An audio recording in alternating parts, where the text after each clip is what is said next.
Global platform के सामने भी रखना चाहता हूं। ये विषय है डिजिटल टेक्नोलॉजी के ग्लोबल फ्रेमवर्क का, ग्लोबल गाइडलाइंस का।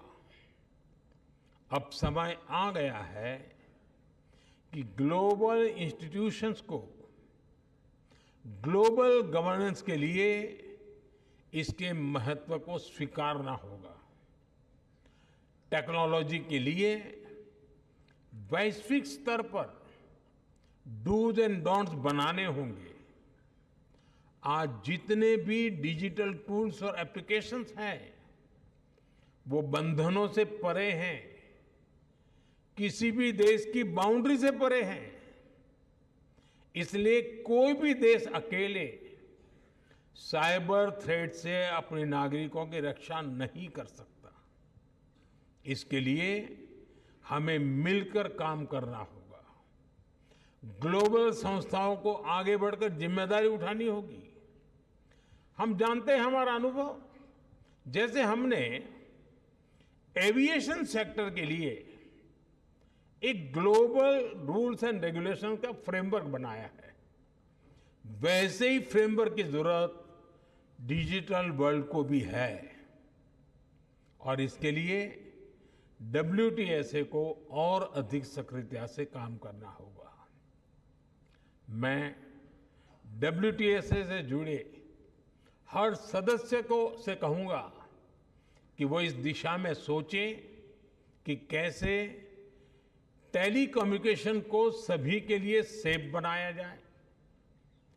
इस इंटरकनेक्टेड दुनिया में सिक्योरिटी किसी भी तरह से आफ्टर थॉट नहीं हो सकती।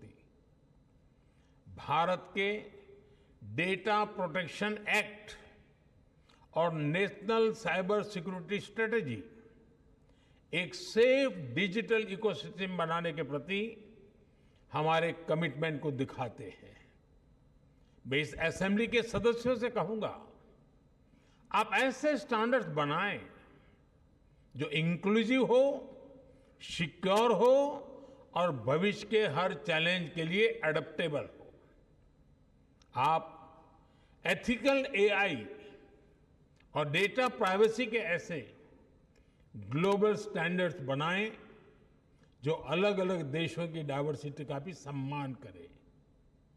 साथियों, ये बहुत जरूरी है कि आज के इस टेक्नोलॉजिकल रिवॉल्यूशन में हम टेक्नोलॉजी को ह्यूमन सेंट्रिक डायमेंशन देने का निरंतर प्रयास करें। हम पर ये जिम्मेदारी है कि ये रिवॉल्यूशन रिस्पॉन्सिबल और सस्टेनेबल हो। आज हम जो भी स्टैंडर्ड सेट करेंगे उससे हमारे भविष्य की दिशा तय होगी। इसलिए सिक्योरिटी, डिग्निटी और इक्विटी के प्रिंसिपल्स हमारी चर्चा के केंद्र में होने चाहिए। हमारा मकसद होना चाहिए कि कोई देश, कोई रीजन